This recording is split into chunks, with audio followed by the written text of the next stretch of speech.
Hey guys, I'd like to share the solution I've found for how you can play the notes of a drum kit in Ableton Live that are below C2, even if you have a keyboard that does not go below C2 and that cannot be shifted down lower into that octave range. And then I have some questions and thoughts about why is this solution even necessary, and I hope maybe someone listening can answer that for me. So first let's start with the problem. So let's say if you're like me, who's brand new to Ableton, in this case Ableton Live 11, and you want to play a drum kit, and so you go into drums, and we'll just pick out some random thing and wait for it to come up.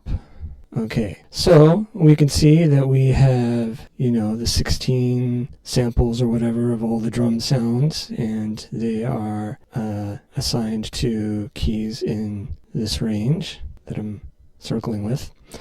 If I play these on my keyboard, you can see, let me move the arrow out of the way, where you see those yellow squares light up. That is C2, C sharp 2, D2, and D sharp 2.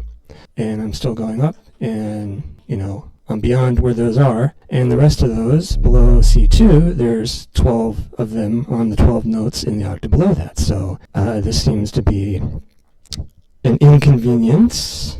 So what do you do if your keyboard's lowest key is C2 and you can't transpose down on your keyboard? How do you play those notes?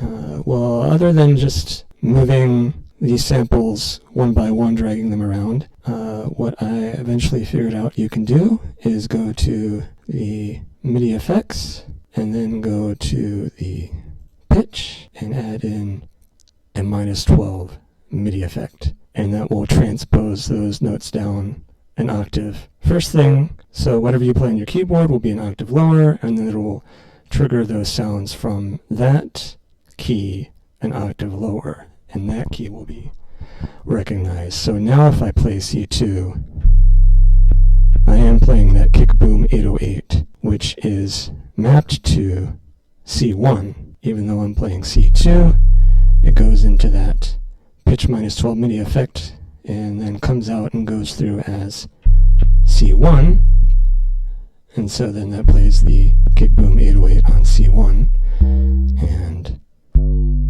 up, going up half a step each time. I can play all of these. So that doesn't seem like too inconvenient of a fix, but I am curious as to why it is even necessary at all.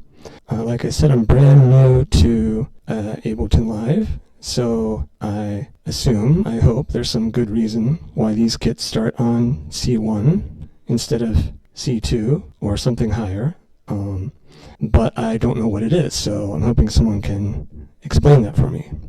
So based on what little I do know, my initial thoughts are, I've observed so far, looking through the drum kits, that almost all of them have 16 samples or presets or whatever, right? I'm not sure what they're called, if they're samples or we call them sounds or presets or what. But I've clicked on a few, and 16 sounds.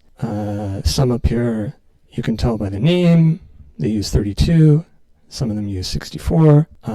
I'm going to guess that the rest, almost all of them, have 16 different drum sounds. Also, there are many keyboards that start on C2 as their lowest note, and I would guess that it might even be the majority of keyboards, given that, not just the 3-octave keyboard I happen to have, but there's all those 2-octave ones, and the 5-octave keyboards are a very popular choice. And then going to more keys than that, they get more expensive, and since they're more expensive, I assume they're not as commonly owned.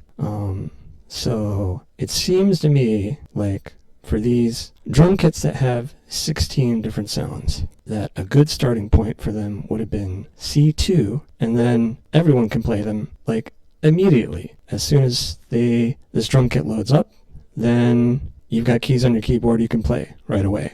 That sounds pretty convenient and sensible to me. So, can someone tell me why are they starting on C1? Now, I know for a lot of people, it's pretty convenient how they can just switch down octaves using their, probably a button on their keyboard, or, I don't know how the Ableton push works, but I have to assume it's really easy to cycle through octave ranges or whatever.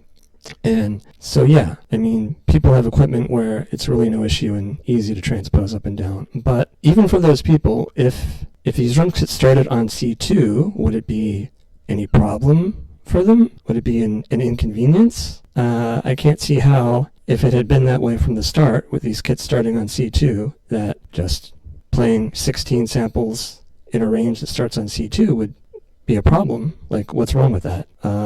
And that way, even people that couldn't switch down to different octaves on their keyboard would also be able to play these 16 sounds without having to do anything special, like add a pitch MIDI effect, pitch -12 effect.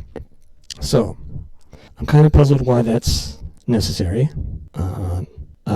I guess I can understand that if you don't have these people in mind that can't switch down to the octave easily, I guess it makes sense to start at C1, because that's kind of where things start. Maybe they're thinking, start putting your samples in at the bottom of the range. Maybe that's just how it has to work. I don't know. Now, if people were using a whole lot of samples, so they were using up their entire range of their keyboard or their device, let's say they were going crazy and had 128 samples in their drum kit, then they're going to be using the range that starts on C1 also.